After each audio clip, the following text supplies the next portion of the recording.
Halo.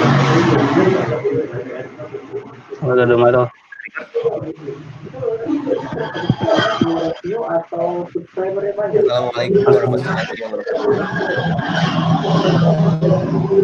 Perkenalkan, kami dari kelompok 10 yang terdiri dari saya sendiri, Muhammad Rizky Mau, dengan NIM 130, 120, 411,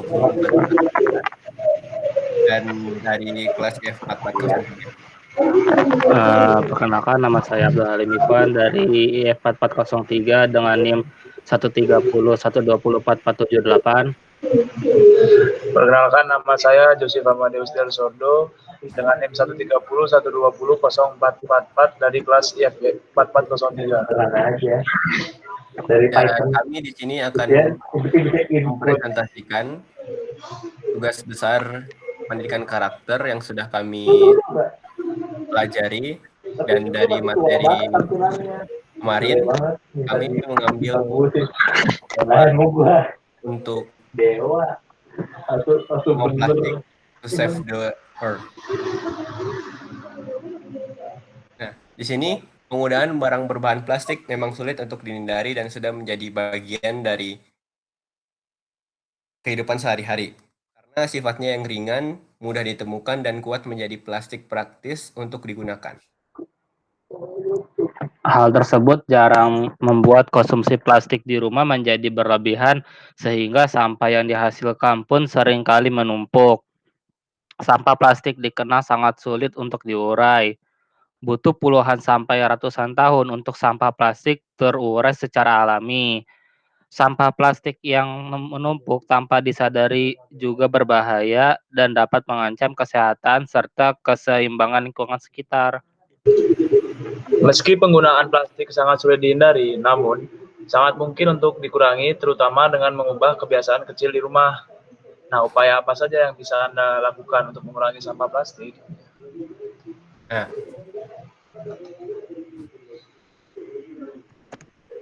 data Asosiasi Industri Indonesia tanggal 17 dan Badan Pusat Statistik BPS menunjukkan sampah plastik di Indonesia mencapai 64 juta ton per tahun. Sebanyak 3,2 juta ton diantaranya merupakan sampah plastik yang dibuang ke laut. Sumber yang sama menyebutkan kantong plastik yang terbuang ke lingkungan sebanyak 10 miliar lembar per tahun atau sebanyak 85.000 ton kantong plastik. Sebanyak 70% sampah plastik berpotensi masuk ke laut Indonesia, mengingat 71% wilayah Indonesia adalah lautan. Dan menurut Susi, Indonesia merupakan penyumbang sampah plastik terbesar kedua di dunia yang dibuang ke laut. Sumber dari BPS Go.id. Nah, di sini sudah terlihat ya, kalau di Indonesia itu maksudnya penyebaran sampah di Indonesia itu seperti ini. Yang berwarna hijau itu yang paling banyak penyumbang atau penyalur sampah plastik. Nah, terus gimana dengan di daerah saya? Di daerah saya di kawasan Bandung sudah mulai banyak beberapa toko-toko, warung yang sudah mengurangi sampah-sampah plastik. Itu pun harus ada kesadaran dari diri kita sendiri untuk mengurangi sampah plastik. Bukan karena adanya warung yang menerapkan peraturan seperti itu, tapi dari diri kita sendiri juga harus ada kemauan. Nah, bagaimana dengan teman-teman saya? Di Depok pun juga sama seperti itu. Sudah menerapkan yang namanya pengurangan sampah maupun itu dari toko-toko hingga sampai ke supermarket. Nah, di Bali pun sama. Warung-warung bahkan tidak sama sekali menyediakan plastik. Dan supermarket besar tuh menyediakan tas yang dapat dipakai kembali tapi dijual. Mantap.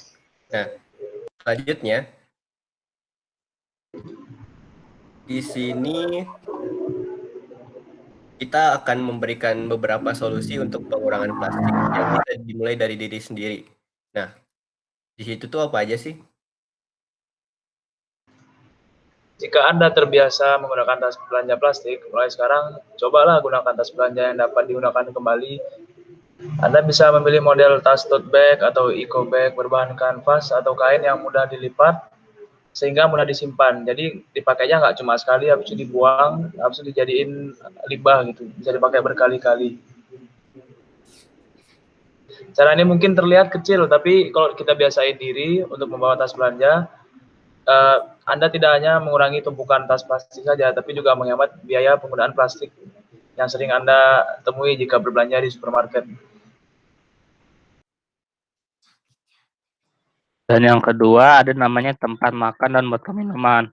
Selain membawa tas belanja, untuk mengurangi sampah plastik ada baiknya bawa juga selalu kotak makanan dan botol minuman yang dapat digunakan kembali. Cara yang satu ini bukan hanya mengurangi sampah plastik, tapi juga dapat membuat Anda terhindar dari bakteri dan virus berbahaya yang berpotensi terdapat pada kemasan makanan atau minuman yang dijual di pasaran. Nah, selanjutnya ada batasi pemakaian kemasan plastik. Nah, sisa kemasan adalah jenis sampah plastik yang paling banyak kita hasilkan sehari-hari. Sampah plastik jenis ini memang sangat sulit untuk dihindari, namun tetap dapat dikurangi. Misalnya nih, dengan membeli toiletries dalam jumlah yang besar sehingga Anda bisa meminimalisir banyaknya sampah kemasan yang dihasilkan. Nah, ada juga nih menyimpan makanan di dalam wadah kaca. Jadi Anda tuh bukan hanya dapat mengurangi penggunaan kemasan yang plastik, tapi juga ikut menjaga kualitas makanan yang Anda konsumsi. Karena plastik kalau kena panas bisa jadi terkontaminasi oleh zat-zat berbahaya yang ada di dalam plastik makanannya. Dan material kemasan kaca cenderung lebih aman dan sehat dibandingkan wadah plastik yang berbahaya. Dan yang terakhir selanjutnya yaitu daur ulang. Selain berusaha mengurangi sampah plastik, Anda juga melakukan 3R. Yang pertama reduce, kedua reuse, dan yang terakhir recycle. Anda bisa memanfaatkan sampah plastik untuk digunakan kembali atau didaur ulang. Gunakan kreativitas Anda untuk mengolah sampah plastik tersebut menjadi barang fungsional, seperti menggunakan sampah botol plastik untuk media bercocok tanam. Dengan cara ini, Anda dapat menekan sampah plastik yang terbuang percuma. Nah, mungkin sekian dari kami. Itu adalah beberapa contoh masalah dan beberapa solusi dari kami yang bisa kami sampaikan di sini. Dan kurang lebihnya mohon maaf. Sekian, terima kasih. Assalamualaikum warahmatullahi wabarakatuh. Terima kasih.